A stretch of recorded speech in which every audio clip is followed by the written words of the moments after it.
تراویح کی نماز کو دیکھو میرے بھائیوں، پہلے دن اللہ کے نبی نے تراویح پڑھائی تو تھوڑے سے صحابہ آئے، دوسرے دن آپ نے تراویح پڑھائی تو آدھی مسجد بھر گئی، تیسرے دن آپ نے تراویح کی نماز پڑھائی تو پوری مسجد بھر گئی، چوتھی رات آپ نہیں آئے، جب فجر کی نماز میں آپ آئے آپ نے فرمایا میں جان بوجھ کر کے نہیں آیا، اے میرے صحابہ اس نماز کو لے کر کے تمہارا جذبہ میں نے دیکھا، تمہارا شوق میں نے دیکھا، خشیت ان تفرض علیکم، میں ڈر گیا کہ کہیں تراویح کی نماز تمہارے لیے فرض نہ ہو جائے۔ اللہ کے نبی فرماتے ہیں ایک عورت نے بلی کو پکڑا اور بلی کو باندھ دیا، قید کر دیا، نہ کھانے کو دیتی تھی نہ پینے کو دیتی تھی، یہاں تک کہ بلی مر گئی۔ اللہ کے نبی فرماتے وہ بڑھیا جہنم میں جائے گی، ایک بلی کو بے وجہ مارنے کی وجہ سے وہ جہنم میں جائے گی۔ دوسری حدیث میں اللہ کے نبی فرماتے ہیں ایک فاحشہ عورت نے، ایک بدچلن عورت نے جب وہ کنویں سے پانی نکال رہی تھی، ایک کتا پیاس سے مر رہا تھا، اس نے اپنے چمڑے کے موزے میں پانی نکالا اور کتے کو پلا دیا، اس کے اس عمل کی وجہ سے اللہ تعالیٰ نے اس فاحشہ عورت کو بخش دیا، اس کو معاف کر دیا۔ یہ میرے نبی کی رحمت ہے، جانوروں کے ساتھ بھی اچھا سلوک کرنے کی آپ نے تعلیم دی۔ ابھی آپ نے دیکھا ایک بہت بڑی شادی ہو رہی ہے گجرات کے جام نگر شہر میں، ممبئی اور گجرات کے بہت بڑے ادیوگ پتی گھرانے میں شادی ہو رہی ہے اور شادی میں 9 ارب روپے خرچ ہو چکے ہیں۔ ابھی یہ شادی کے پہلے کے فنکشن میں 9 ارب روپے خرچ ہو چکے ہیں، اور ایسا نہیں کہ یہ صرف ان کے دوسرے مذہب کے لوگوں میں ہو رہا ہے، مسلمانوں کا بھی بہت برا حال ہے۔ کلکتہ کے مٹیا برج میں گیا تھا، وہاں لوگوں نے مجھے بتایا کہ ایک بہت کروڑ پتی ارب پتی مسلمان نے اپنی لڑکی کی شادی کی تو کئی کلو اس نے سونا اپنی بیٹی کو جہیز میں دیا تھا، کلو گرام نہیں کلو میں اس نے اپنی بیٹی کو زیورات سے لاد دیا تھا اپنی بیٹی کو۔ کئی شادی ہو رہی ہے تو جتنے باراتی آ رہے ہیں سب باراتیوں کو سوٹ دیا جا رہا ہے، سارے باراتیوں کو سونے کی انگوٹھی دی جا رہی ہے۔ یہ مسلمانوں کیا بھی یہ حال ہو رہا ہے میرے بھائی؟ آپ کے سیمانچل کے علاقے میں کیا جہیز کی رسم نہیں ہے؟ کیا ہلدی کی رسم نہیں ہے؟ کیا عورتیں سندور نہیں لگا رہی ہیں؟ کیا بندی نہیں لگا رہی ہیں؟ بنگال میں آپ چلے جائیں تو کہیں فرق کرنا مشکل ہو جاتا ہے کہ یہ لڑکی یہ عورت مسلمان ہے یا غیر مسلم ہے۔ جو نبی رسم و رواج کو توڑنے کے لیے آئے تھے، جو نبی ہمیں رسم و رواج کی بیڑیوں سے آزاد کرنے کے لیے آئے تھے، آج افسوس کی بات یہ ہے اس نبی کا کلمہ پڑھنے کے باوجود اور اس نبی سے محبت کا دعویٰ کرنے کے باوجود آج ہم رسم و رواج کی بیڑیوں میں جکڑے ہوئے ہیں اور نہ جانے کون کون سی رسم و رواج میں ہم پڑے ہوئے ہیں۔ ایک شادی میں گیا بنارس میں، ہمارے خاندان میں رشتہ داری میں شادی تھی، میں گیا تو شادی کے پہلے لڑکی والے بہت سارا سامان تیار کرتے ہیں، لڑکے والے دلہن کے لیے بہو کے لیے، تو اس میں دیکھا کہ صاحب دلہن کے لیے ایک سہاگ کی پڑیا تیار ہو رہی ہے۔ وہ کچھ سامان تھے، کچھ جڑی بوٹیاں وغیرہ تھے، میں نے پوچھا یہ کیا ہے؟ کہنے لگے سہاگ کی پڑیا ہے۔ میں نے کہا اس میں کیا کیا ہے؟ پتہ لگا اس میں وہ ہے جو بال میں لگاتے ہیں، سندور ہے، بدیا ہے۔ میں نے کہا یہ کیا ہے؟ کہنے لگے سہاگ کی پڑیا ہے۔ معاف کرنا میرے بھائیوں، اسلام میں کوئی سہاگ کی پڑیا نہیں ہوتی۔ اسلام میں ایک شادی شدہ عورت کے لیے سہاگ کی کوئی نشانی نہیں ہے۔ بعض عورتیں سمجھتے چوڑی پہننا یہ سہاگ کی نشانی ہے، کنواری لڑکی بھی چوڑی پہن سکتی ہے، اور یہ سندور لگانا اور یہ بندیا لگانا تو بالکل مشرکانہ اور شرکیہ چیز ہے، یہ تو نہیں کرنا چاہیے۔ اور یہ جو منگل سوتر پہنتی ہیں کہ یہ صاحب یہ سہاگ کی نشانی، یہ بھی غیر مسلموں کا طریقہ ہے، اسلام سے اس کا کوئی تعلق نہیں۔ اسلام میں سہاگ کی کوئی نشانی نہیں ہے، سہاگ کی بس ایک نشانی ہے شوہر کے دل میں بیوی کی محبت، بیوی کے دل میں شوہر کی محبت۔ یا صاحب شادی میں سہاگ کی پڑیا دی جا رہی ہے۔ شادی کے پہلے ایک رسم ہوتی ہے ہلدی کی رسم، کہیں کہ آپ نے دیکھا ہوگا ہلدی کی رسم میں باقاعدہ جتنی لڑکیاں ہیں سب پیلے رنگ کا کپڑا پہنے ہوئے۔ ساون کا مہینہ آتا ہے، ساون کے مہینے میں پیلے رنگ کا کپڑا اور پیلے رنگ کی چوڑیاں مسلمان عورتیں پہنتی ہیں۔ دھن تیرس کا تہوار آتا ہے، بہار میں نے پٹنہ میں دیکھا کہ مسلمان عورتیں مارکیٹ سے سامان خرید رہی ہیں۔ میں نے پوچھا یہ کیا ہو رہا ہے؟ کہنے لگے مسلمان بھی دھن تیرس کے دن یہ مانتا ہے، لوگوں کا یہ ماننا ہے کہ دھن تیرس کے دن کچھ نہ کچھ ضرور خریدنا چاہیے، چاہے ایک جھاڑو ہی خریدا جائے تو غیر مسلموں کے ساتھ مسلمان بھی دھن تیرس کے دن کچھ نہ کچھ ضرور خریدتے ہیں۔ کیا ہے میرے بھائی یہ فضول کی رسمیں، یہ جاہلانہ رسمیں، اور آج بھارت میں دوسرے لوگوں کے ساتھ رہ کر کے ان کے کلچر سے ہم نے ایڈاپٹ کر لی، حاصل کر لی، اور ہمارے کلچر میں بھی وہ چیزیں شامل ہو گئی۔ ہمارے نبی تو رسم و رواج کو توڑنے کے لیے آئے تھے.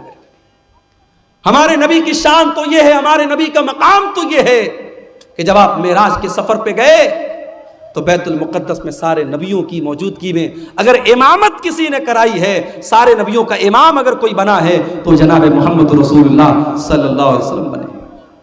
سارے نبیوں کو آپ نے نماز پڑھائی, اور جب آپ دنیا میں تشریف لائے اور آپ نے مکہ کے کافروں کو بتایا کہ میں راتوں رات میں خانہ کعبہ سے مسجد اقصیٰ تک گیا اور وہاں سے میں نے ساتواں آسمان کی سیر کی, تو مکہ کے کافروں نے کہا کہ اے محمد ہم تمہاری بات کو کیسے سچ مان لیں, جو سفر کرنے میں ہم کو 2 مہینہ لگتا ہے تم کہہ رہے ہو تم راتوں رات ہو کر کے چلے, ہم کیسے مان لیں. تو کچھ کافروں نے اللہ کے نبی کا امتحان لینے کے لیے کہا کہ اے محمد یہ بتاؤ کہ تم بیت المقدس گئے تھے؟ آپ نے کہا گئے تھے. کہا تم نے دیکھا تھا؟ کہاں دیکھا تھا. کہا اچھا یہ بتاؤ بیت المقدس میں کتنے دروازے ہیں, کتنی کھڑکیاں ہیں, کتنے روشن دان ہیں؟ بیت المقدس کے پورب میں کیا ہے, اس کے پچھم میں کیا ہے, اس کے اتر میں کیا ہے, اس کے دکھن میں کیا ہے, اس میں کتنے دروازے ہیں؟ اب ظاہر ہے آپ کے گاؤں میں پہلی مرتبہ آیا ہوں اور آپ مجھے اپنی مسجد میں نماز پڑھنے کے بعد جلسے میں لے کے چلے آئیں, اور پھر اس کے بعد میں 1 سال کے بعد آپ سے ملوں یا 1 مہینے کے بعد آپ سے ملوں اور آپ کے مولانا صاحب آپ سورا ڈھنگی آئے تھے, ہماری مسجد میں آپ آئے تھے, بتائیے مسجد میں کھمبے کتنے تھے, مسجد میں پنکھے کتنے تھے؟ میں کیسے بتا پاؤں گا بھائی؟ میں مسجد میں پنکھے گننے تھوڑی گیا تھا, میں کھمبا گننے تھوڑی گیا تھا, میں نماز پڑھنے گیا تھا, چلا آیا. مکہ کے کافروں نے اللہ کے نبی سے ایسے سوالات کرنے شروع کر دیے. اللہ کے نبی فرماتے میں بہت پریشان ہو گیا کہ میں ان کے سوالوں کا کیا جواب دوں. اگر جواب نہیں دیتا ہوں تو یہ مجھے جھوٹا بنا دیں گے کہ صاحب یہ تو جھوٹ بول رہے ہیں, اور جواب میں دوں تو کیسے دوں, مجھ کو تو یاد بھی نہیں ہے. تو اللہ تبارک و تعالیٰ نے دنیا کا پہلا ویڈیو اللہ کے نبی کے سامنے لا کے رکھ دیا. اللہ کے نبی فرماتے ہیں کہ بیت المقدس کا پورا ویڈیو, میں ویڈیو اپنی زبان میں کہہ رہا ہوں, اللہ کے نبی نے فرمایا کہ بیت المقدس کا پورا ویو, پورا منظر میرے سامنے رکھ دیا گیا, اور جو وہ سوال کرتے تھے بیت المقدس کا وہ منظر اللہ تعالیٰ میرے سامنے لے آتا تھا. وہ پوچھتے تھے کتنے دروازے ہیں, میں گن کے بتا دیتا تھا اتنے دروازے. وہ پوچھتے تھے کتنے کھمبے ہیں, میں گن کے بتا دیتا تھا اتنے کھمبے ہیں. یہ ہمارے نبی کی شان ہے. میرے نبی, ہمارے نبی تو وہ نبی ہیں جو دنیا میں پتھر کھاتے ہیں, جو دنیا میں ظلم سہتے ہیں. کس کے لیے؟ ہمارے اور آپ کے لیے. وہ نبی مانوتا کو بچانے کے لیے, انسانیت کو بچانے کے لیے آئے تھے. وہ نبی انسانیت کے محسن تھے. میرے پیارے ساتھی, ہماری اور آپ کی زندگی کا مقصد ہے اپنے بچوں کے لیے محنت کرنا, اچھا مکان بنانا, بینک میں سیونگ کرنا, پراپرٹی خریدنا, اپنے بچوں کو اچھا فیوچر دینا. میرے نبی کا مشن کیا تھا؟ میرے نبی کا مشن صرف ایک تھا, فَلَعَلَّكَ بَاخِعٌ نَفْسَكَ عَلَىٰ آثَارِهِمْ إِن لَّمْ يُؤْمِنُوا بِهَٰذَا الْحَدِيثِ أَسَفًا. اے نبی آپ کو لوگوں کے ایمان لانے کی اتنی چنتا, اتنی فکر ہے, کہیں آپ اپنی جان نہ دے دیں. اے نبی لوگوں کے ایمان لانے کی چنتا میں کہیں اپنی جان نہ دے دیں. آپ کو اتنی فکر ہے لوگوں کے ایمان لانے کی. آپ نے طائف میں پتھر بھی کھائے, آپ نے مکہ سے طائف کا 100 کلومیٹر کا سفر پیدل طے کیا ہے. آپ طائف گئے, طائف کے لوگوں نے آپ کا کلمہ نہیں پڑھا بلکہ آپ کے دشمن بن گئے. آپ کے اوپر ایمان لانا تو بڑی دور کی بات ہے, انہوں نے آپ کا مذاق اڑایا. آپ جب طائف سے نکل کر کے جانے لگے, طائف کے ان لوگوں نے اللہ کے نبی کے اوپر پتھر برسائے. میرے نبی کے جسم کے اوپر اتنے پتھر برسائے گئے, آپ کے جسم سے خون بہنے لگا, اور خون بہ بہ کر کے آپ کے جوتے میں جم گیا. میرے پیارے بھائیوں, اس نبی نے پتھر بھی کھائے ہیں تو ہمارے اور آپ کے لیے کھائے ہیں. وہ نبی ہمارے اور آپ کے لیے محسن بن کر کے آئے تھے. اسی لیے اللہ تعالیٰ قرآن کریم میں کہتا ہے وَمَا أَرْسَلْنَاكَ إِلَّا رَحْمَةً لِّلْعَالَمِينَ. او لوگو, ہم نے تم کو وہ نبی دیا ہے جو ساری کائنات کے لیے رحمت بن کر کے آئے تھے, رحمت بن کر کے آئے تھے. اور یہ مت سمجھو کہ نبی صرف انسانوں کے لیے رحمت بن کر کے آئے تھے, نبی تو جانوروں کے لیے بھی رحمت بن کر کے آئے تھے. ابھی کھیریا ہاٹ سے ہم گزرے, ہمارے بھائی نے کہا مولانا صاحب یہاں مویشیوں کی مارکیٹ لگتی ہے, اور جو جانور کو جو بیچنے والے ہوتے ہیں بڑا ظلم کرتے ہیں جانوروں کے ساتھ. واللہ جب ہم یہ سنتے ہیں تو تکلیف ہوتی ہے. ہمارے نبی نے جانوروں کے ساتھ بھی ظلم کرنے کی تعلیم نہیں دی ہے. ارے جس نبی کے امتی جانور کے ساتھ ظلم نہیں کر سکتے, اس نبی کے امتی آتنکوادی اور دہشت گرد کیسے ہو سکتے؟ میرے نبی نے تو ایک بکرے کو ذبح کرنے کے ٹائم بھی حکم دیا ہے کہ بکرے کو ذبح کرنے کے ٹائم چھری تیز کر لو، بکرے کے سامنے چھری مت تیز کرو تاکہ اس کو ڈبل تکلیف نہ ہو۔ جانور کو ذبح کرنا ہے، حلال کرنا ہے، اللہ نے اس کو ہمارے لیے حلال بنایا ہے، اس کا گوشت ہم کھائیں گے، مگر اس کو حلال کرنے کا، ذبح کرنے کا بھی طریقہ بتایا ہے اللہ کے نبی نے، اس میں طریقہ ایسا بتایا اس کو تکلیف نہ ہو۔ اور آج میڈیکل سائنس بھی یہ کہتی ہے کہ جو جھٹکے سے جانور کو مارتے ہیں، کبھی آپ یوٹیوب پر دیکھیے، جو جھٹکے سے جو مارا جاتا ہے اور گردن کے اوپر ایسے جو ہے وہ جو چاپڑ ہوتا ہے اور اس سے مارتے ہیں، تو وہ جو طریقہ جانور کو مارنے کا ہوتا ہے اور جو اسلام کا طریقہ ہے گلے پر چھری چلانے کا، دونوں میں بہت فرق ہے۔ اور اسلامی طریقے میں جانور کی جان فوراً نکل جاتی ہے، اس کو تکلیف نہیں ہوتی۔ جانوروں کے ساتھ بھی اللہ کے نبی نے رحم کا برتاؤ کرنے کا حکم دیا۔ سفر میں آپ جا رہے ہیں، اچانک ایک جگہ سے چیونٹیوں کے پاس سے آپ گزرے، صحابہ کرام کو چیونٹی کاٹنے لگی، صحابہ کرام نے آگ لگائی اور چیونٹیوں کو جلا دیا۔ اللہ کے نبی کو پتا چلا، اپنے صحابہ کو ڈانٹا اور آپ نے کہا کان کھول کر کے سن لو، آگ کا عذاب آگ کا رب ہی دے سکتا ہے، آگ کا عذاب کوئی اور نہیں دے سکتا۔ چیونٹی کو بھی جلانے کا آپ کو ادھیکار نہیں ہے، چیونٹی کو جلا نہیں سکتے آپ۔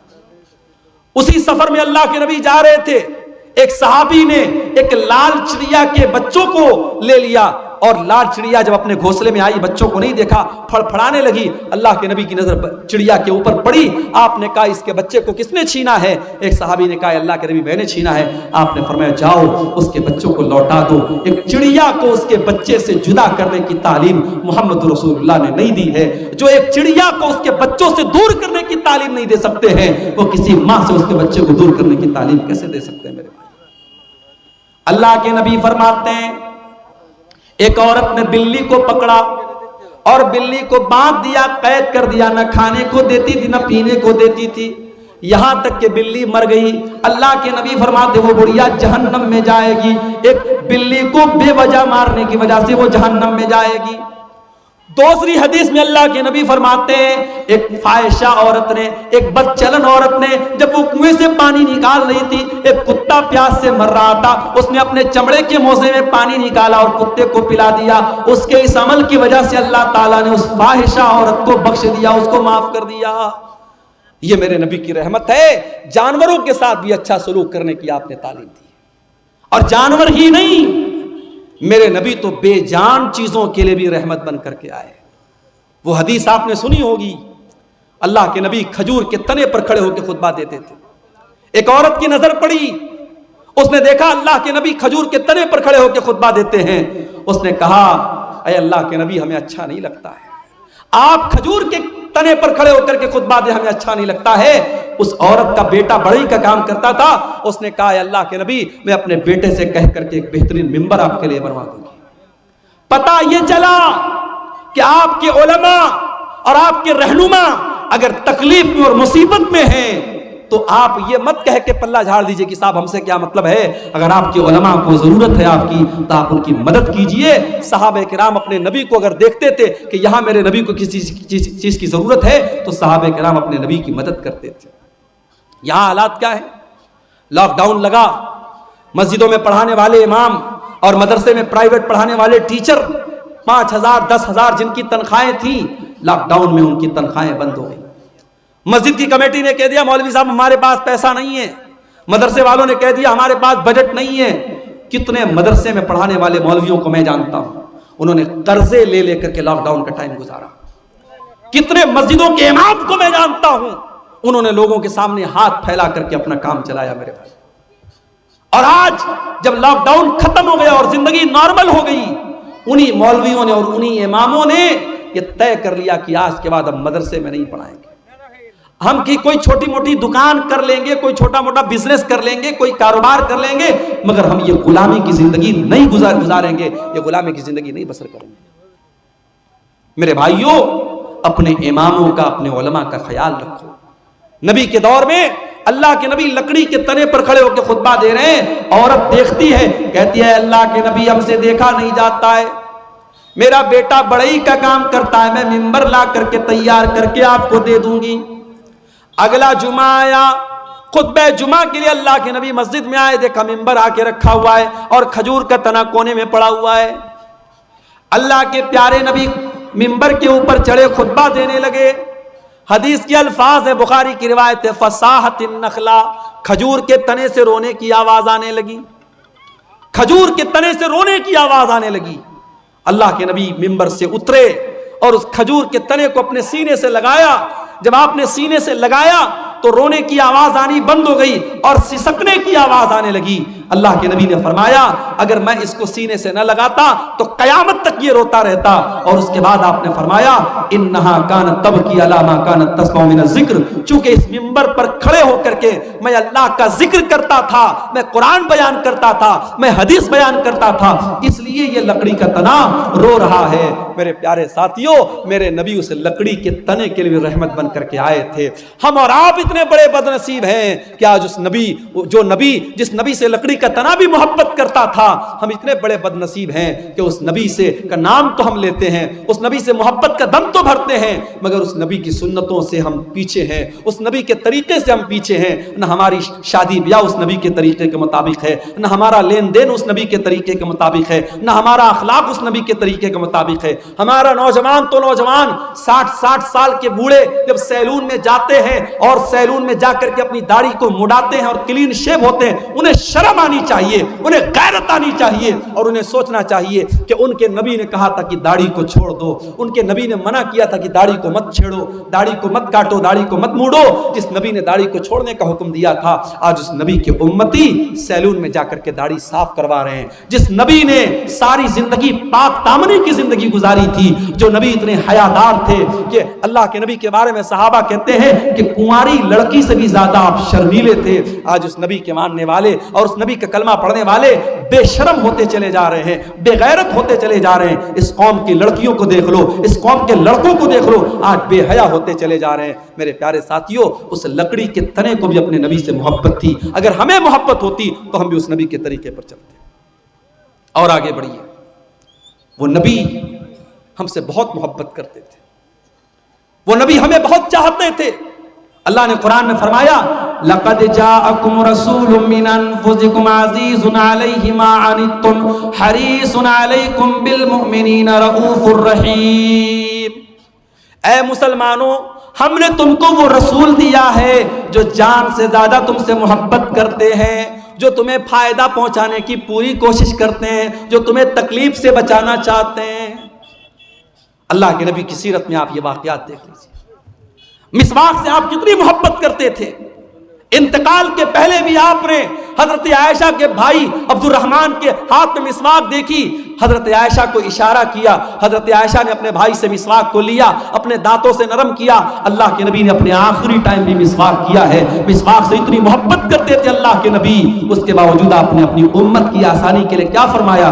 لولا ان اشق علی امتی لامرتهم بالسواک عند كل صلاۃ۔ اگر میں اپنی امت کے لیے پریشانی نہ سمجھتا، اگر میں اپنی امت کے لیے مصیبت نہ سمجھتا تو میں مسواک کو کمپلسری کر دیتا، ضروری کر دیتا۔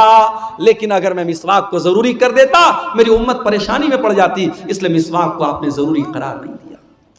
تراویح کی نماز کو دیکھو میرے بھائیوں، پہلے دن اللہ کے نبی نے تراویح پڑھائی تو تھوڑے سے صحابہ آئے، دوسرے دن آپ نے تراویح پڑھائی تو آدھی مسجد بھر گئی، تیسرے دن آپ نے تراویح کی نماز پڑھائی تو پوری مسجد بھر گئی، چوتھی رات آپ نہیں آئے، جب فجر کی نماز میں آپ آئے آپ نے فرمایا میں جان بوجھ کر کے نہیں آیا، اے میرے صحابہ اس نماز کو لے کر کے تمہارا جذبہ میں نے دیکھا، تمہارا شوق میں نے دیکھا، خشیت ان تفرض علیکم، میں ڈر گیا کہ کہیں تراویح کی نماز تمہارے لیے فرض نہ ہو جائے۔ اس نبی نے چوتھے دن تراویح کی نماز نہیں پڑھائی تاکہ تراویح کی نماز فرض نہ ہو جائے۔ میرے بھائیوں، وہ نبی ہم سے اتنی محبت کرتے تھے، ہماری آسانی چاہتے تھے وہ نبی۔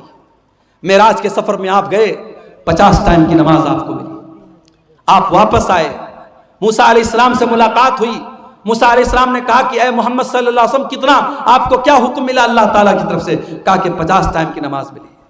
کہا کہ آپ کی امت نہیں پڑھ پائے گی، میں نے بنی اسرائیل کو آزمایا ہے، میں نے تجربہ کیا ہے، بنی اسرائیل کو میں نے بہت آزمایا ہے، آپ کی امت 50 ٹائم کی نماز نہیں پڑھ پائے گی، آپ جائیے اپنے رب سے کم کروائیے۔ اگر اللہ کے رسول کو خود پڑھنا ہوتا 50 پڑھنے میں آپ کو کوئی دقت نہیں تھی، اپنی امت کی آسانی کے لیے آپ گئے اور 50 میں 10 کم کروا کے 40 لے کے آئے۔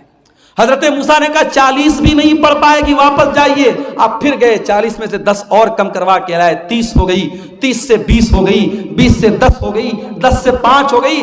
5 ٹائم کی نماز بھی جب اللہ کے نبی لے کر کے آئے، حضرت موسیٰ نے کہا اے محمد صلی اللہ علیہ وسلم، آپ کی امت 5 ٹائم کی نماز بھی نہیں پڑھ پائے گی۔ اور واقعی میں 5 ٹائم کی نماز بھی آج ہم نہیں پڑھ پا رہے۔ بڑے کاروباری ہیں ہم، بڑے بزنس مین ہیں، دکان پر بیٹھے ہوئے ہیں، حی علی الصلاۃ کی آواز آ رہی ہے، مگر ہمیں نماز پڑھنے کی فرصت نہیں ہے۔ رات کو 2-2 بجے تک ہمارے نوجوان موبائل پہ لگے ہوئے ہیں، اور فجر کے ٹائم 5 ساڑھے 5 بجے جب فجر کی اذان ہو رہی ہے اور مؤذن کہہ رہا ہے الصلاۃ خیر من النوم، نماز نیند سے بہتر ہے۔ 2 بجے تک 3 بجے تک رات میں جاگنے والا مسلمان فجر کی نماز میں سویا ہوا ہے۔ میرے پیارے بھائیوں، موسیٰ علیہ السلام کو کتنا بہترین تجربہ تھا اپنی قوم کا، انہوں نے کہا آپ کی امت 5 ٹائم کی نماز بھی نہیں پڑھ پائے گی۔ معاف کرنا میرے بھائیوں، آپ کا بزنس اور آپ کا کاروبار نماز سے بڑا نہیں ہے۔ آپ کاروبار بھی کیجئے، آپ بزنس بھی کیجئے، لیکن نماز اپنے ٹائم پر پڑھیے۔ اللہ قرآن میں کہتا ہے رجال لا تلہیہم تجارت ولا بیع عن ذکر اللہ واقام الصلاۃ، میرے نیک بندے وہ ہیں، میرے مومن بندے وہ ہیں، ان کا کاروبار، ان کا بزنس، ان کی تجارت ان کو نماز سے غافل نہیں کرتا ہے۔ وہ کاروبار بھی کرتے ہیں، وہ بزنس بھی کرتے ہیں، اور نماز کا ٹائم ہوتا ہے تو نماز پڑھتے ہیں۔ یخافون یوما تتقلب فیہ القلوب والابصار، وہ قیامت کے دن سے ڈرتے ہیں، وہ اللہ کے عذاب سے ڈرتے ہیں، وہ پابندی سے نماز پڑھتے ہیں۔ نماز کے سلسلے میں آپ کوئی ڈھیلائی مت کیجئے میرے بھائی۔ سعودی عرب کا ایک واقعہ ایک عالم نے لکھا وہاں کے کہ ایک مرتبہ میں فلائٹ میں سفر کر رہا تھا اور میرے ساتھ ایک فوج کا ریٹائر کرنل تھا جو پہلے فوج میں کام کرتا تھا، میرے ساتھ وہ بیٹھا تھا۔ کہتے میں نے فلائٹ میں سفر کیا، فلائٹ سے ہم لوگ اترے، ایئرپورٹ پر کافی دیر تک ہم بیٹھے تھے، دوسری فلائٹ کا انتظار کر رہے تھے۔ میں نے ایک بات نوٹس کی کہ تھوڑی دیر پر وہ انسان کسی کو فون کرتا ہے اور کہتا ہے کہ بیٹا آپ نے نماز پڑھ لیا؟ بار بار ظہر کا ٹائم آیا بیٹے سے پوچھ رہا ہے نماز پڑھ لیا، عصر کا ٹائم آیا بیٹا پوچھ رہا ہے نماز پڑھ لیا۔ میں نے پوچھا یہ کس سے آپ بار بار پوچھ رہے ہیں؟ فوج کا ریٹائر کرنل تھا سعودی عرب کا، اس نے اس مولانا کو جواب دیا کہ ہاں یہ میں اپنے بیٹے کو کال کرتا ہوں، اور میں ہر نماز کے ٹائم میرا معمول ہے اپنے بیٹے کو کال کر کے پوچھتا ہوں کہ تو نے نماز پڑھی کہ نہیں پڑھی ہے۔ تربیت اس کو کہتے ہیں میرے بھائی، اپنے بچوں کو اچھا کھلا دینا، اچھا پہنا دینا، اچھے اسکول میں ایڈمیشن کرا دینا، ان کے گھر بنا دینا، ان کے لیے LIC لے لینا، ان کے لیے بینک بیلنس بنا دینا۔ معاف کرنا، تربیت یہی نہیں ہے، تربیت یہ بھی ہے کہ آپ اپنے بچوں کی آخرت کی فکر کریں، اپنے بچوں کی نماز کی فکر کریں۔ اسی لیے اللہ قرآن میں کہتا ہے وَأْمُرْ أَهْلَكَ بِالصَّلَاةِ وَاسْتَبِرْ عَلَيْهَا، خود بھی نماز کی پابندی کرو اور اپنے بچوں کو نماز کا پابند بناؤ۔ اللہ کے نبی فرماتے ہیں مُرُوا أَوْلَادَكُمْ بِالصَّلَاةِ وَهُمْ أَبْنَاءُ 7 سنین، جب تمہارے بچے 7 سال کے ہو جائیں ان کو نماز کا حکم دو، وَاضْرِبُوهُمْ عَلَيْهَا، اور جب 10 سال کے ہو جائیں اور نماز نہ پڑھے تو ان کی پٹائی کرو۔ اچھا 7 سال کے بچے کو پیٹنے کا حکم نہیں دیا اللہ کے نبی؟ ہمارے ہاں 6 سال کے بچے اسکول جاتے ہیں، سردی کے موسم میں 5 بجے اسکول کی وین آتی ہے، ماں زبردستی، بچہ آنکھ مل رہا ہے، اس کی نیند ابھی لگ رہی ہے، ماں تیار کرتی ہے، ڈریس پہناتی ہے، اسکول کا بیگ دیتی ہے، زبردستی اس کو وین میں بٹھاتی ہے۔ میرے بھائیوں یہ سسٹم صحیح نہیں ہے۔ 7 سال تک تو چائنا میں اور جاپان میں آپ دیکھ لیں، 7 سال تک کے بچوں کو تو ایسے ہی کھیل کھیل میں پڑھایا جاتا ہے، بچوں کو مارا نہیں جاتا، بچوں کو پیٹا نہیں جاتا۔ یہ سبق دیا تھا جناب محمد رسول اللہ صلی اللہ علیہ وسلم نے۔ 7 سال کا بچہ ہے، پیار سے سمجھاؤ، محبت سے سمجھاؤ۔ ہاں 10 سال کا ہو گیا اب اس کے بستر الگ کر دو۔ 10 سال کا لڑکا ہو گیا، 10 سال کی لڑکی ہو گئی، ایک بستر پہ مت سلاؤ۔ 2 لڑکے ہیں ایک بستر پہ مت سلاؤ، بستر الگ کر دو، چادر الگ کر دو، کمبل الگ کر دو۔ ہمیں بڑی حیرت ہو رہی ہے صاحب، 10 سال کا لڑکا ہو گیا تو کیا ہو گیا، ہم بستر کیوں الگ کر دیں؟ اسلام وہاں سے شروع ہوتا ہے جہاں سے آپ کے سوچنے کی سرحدیں ختم ہو جاتی ہیں، اسلام وہاں سے شروع ہوتا ہے میرے بھائی۔ 10 سال کا لڑکا جو ہوتا ہے سمجھدار ہونے لگتا ہے، اس کے اندر فزیکل چینجز آنے لگتے ہیں۔ 10 سال کی لڑکی اب دھیرے دھیرے بالغ ہو رہی ہے۔ اسلام نے کتنا پاکیزہ مذہب ہے. 10 سال کا لڑکا یا لڑکی ہو جائے, اسلام کہتا بستر الگ کر دو تاکہ اب وہ جوانی کی طرف جب بڑھیں تو ان کے دل میں کوئی غلط خیال نہ آئے, اور ایک بستر پہ اگر سوئیں گے تو ان کے دل میں غلط خیالات پنپ سکتے ہیں. اسلام نے بستر کو الگ کرنے کا حکم دیا, اور اللہ کے نبی نے کہا 10 سال کا بچہ ہو جائے اور نماز نہ پڑھے تو اس کی پٹائی کرو. ہمیں وہ نبی ملے ہیں میرے بھائیو, وہ نبی ملے ہیں جو ہم سے اتنی محبت کرتے ہیں, ہمیں ایسی شریعت دے کر کے گئے, ایسا دین دے کر کے گئے, اس دین میں قدم قدم پر ہمارے لیے آسانی ہے میرے بھائی. ابھی ہم نے دیکھا دلی کے اندر جو واقعہ ہوا کہ سڑک پر لوگ نماز پڑھ رہے ہیں اور پولیس والے نے اپنے جوتے سے نمازی کو مارا. ہمیں بڑا غصہ آیا, بڑا جلال آیا, مگر ہم یہاں پر ایک بات یہ بھی کہیں گے, یہ اسلام کی تعلیم نہیں ہے کہ آپ پبلک پلیس میں نماز پڑھیں. اگر آپ کی نمازی زیادہ ہو رہے ہیں, جمعہ میں 2 جماعت آپ کر لیں, عید میں 2 جماعت کر لیں, سڑک پہ آپ نماز نہ پڑھیں. ہم اپنے مسلمان بھائیوں کو یہ سمجھائیں گے کہ آپ کا سڑک پر نماز پڑھنا صحیح نہیں ہے, لیکن ہم ساتھ میں اپنے سرکار سے, حکومت سے یہ بھی کہیں گے کہ یہ بھارت میں قانون ایک ہونا چاہیے, 2 طریقے کا قانون نہیں ہونا چاہیے. کسی مذہب کے تہوار تو کھلے عام سڑکوں پر منائے جائیں اور تہوار منانے والوں پر پھولوں کی بارش کی جائے, اور دوسرے مذہب کا مسلمان اگر ہفتہ میں جمعہ کی ایک نماز پڑھ لے تو آپ کا پولیس والا اسے جوتوں سے مار رہا ہے. یہ 2 طریقے کے قانون نہیں چلیں گے میرے بھائی. اور اگر مان لو حالات کبھی دنیا میں ایسے آ جائیں, ساری مسجدیں ختم ہو جائیں اور سارے جتنی اللہ کی مسجدیں ہیں ساری مسجدوں کو لوگ ڈھا دیں, گرا دیں, تب بھی معاف کرنا نماز بند ہونے والی نہیں ہے. اس لیے کہ اللہ کے نبی فرماتے ہیں 6 چیزیں اللہ تعالیٰ نے مجھ کو ایسی دی ہے جو کسی اور نبی کو نہیں دی گئی. اوتیت ستا لم یؤتہن احد قبلی, 6 چیزیں اللہ تعالیٰ نے اسپیشل مجھ کو دی جو کسی اور نبی کو نہیں دی. نمبر 1 اوتیت جوامع الکلم, اللہ تعالیٰ نے مجھ کو جوامع الکلم دیا ہے. اللہ کے نبی کی زبان سے چھوٹے چھوٹے جملے نکلا کرتے تھے لیکن معنی بہت بڑا بڑا ہوتا تھا. چھوٹی چھوٹی باتیں, جیسے مثال کے طور پہ اللہ کے نبی نے فرمایا انما الاعمال بالنیات, عمل کا دار و مدار نیت پر ہے. چھوٹی سی حدیث ہے لیکن اس کے معنی اور مطلب بہت بڑا بڑا ہے. دوسری چیز وَنُصِرْتُ بِالرُّعْبِ مَسِيرَةَ شَهْرٍ, اور میرے دشمن کے دل پر میرا رعب و دبدبا ڈال دیا گیا ہے. میرا دشمن 1 مہینے کی دوری پر بھی اگر مجھ سے ہو, اس کے دل میں میرا رعب و دبدبا ڈال دیا گیا ہے.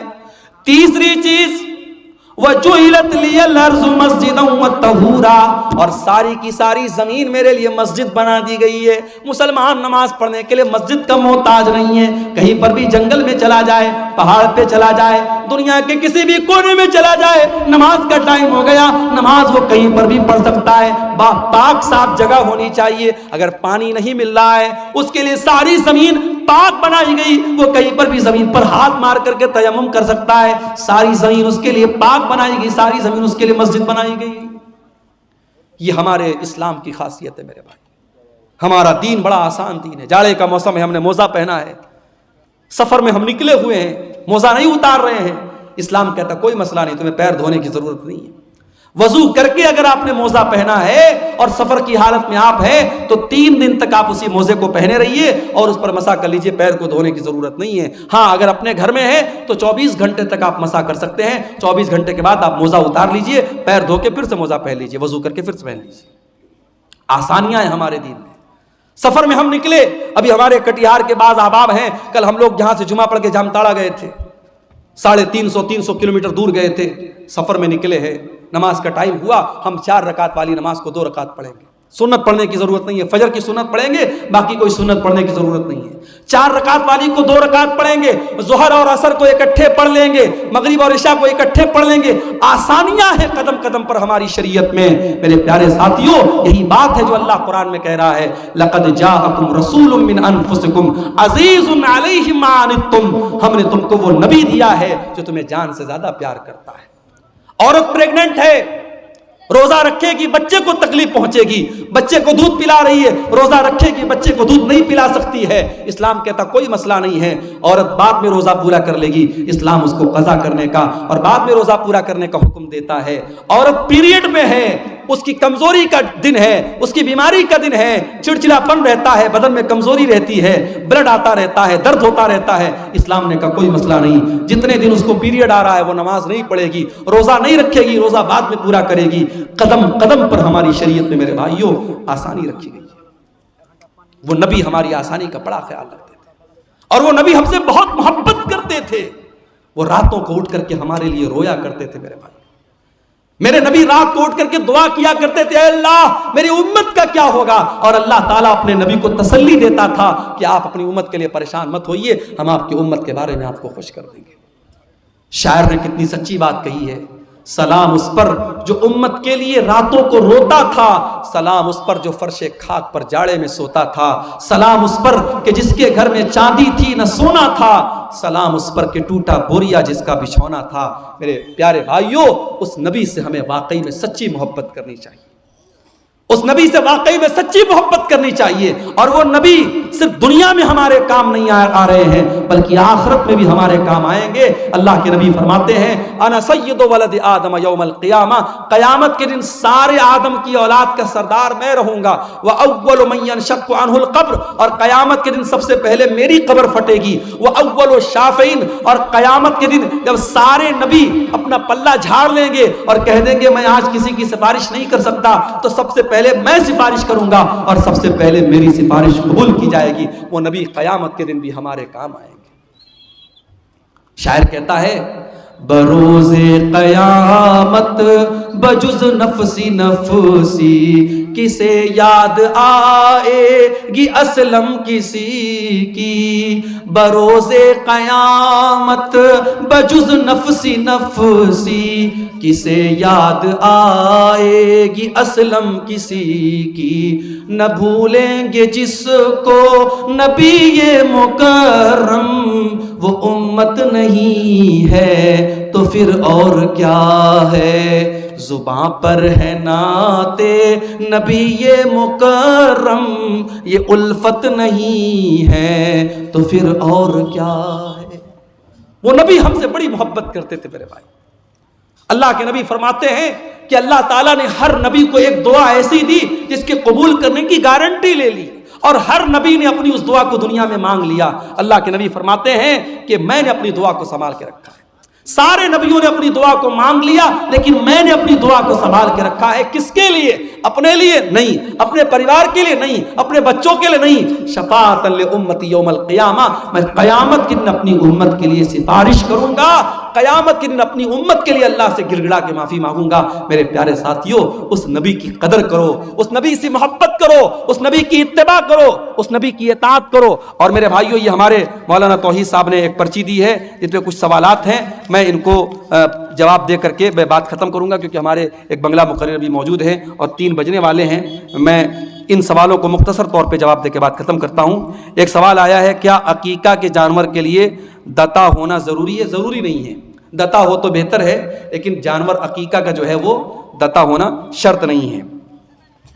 اگر بچہ مرا ہوا پیدا ہو تو اس کا جنازہ پڑھیں گے یا نہیں، اس مسئلے میں علماء کا اختلاف ہے. علامہ البانی کی جو تحقیق ہے وہ یہ ہے کہ چونکہ بچہ جو ہوتا ہے 4 مہینے کا جب ہو جاتا ہے 120 دن کا، تو اس کے اندر روح ڈال دی جاتی ہے. ماں کے پیٹ میں بچہ جب 4 مہینے کا ہوتا ہے اس کے اندر روح ڈال دی جاتی ہے.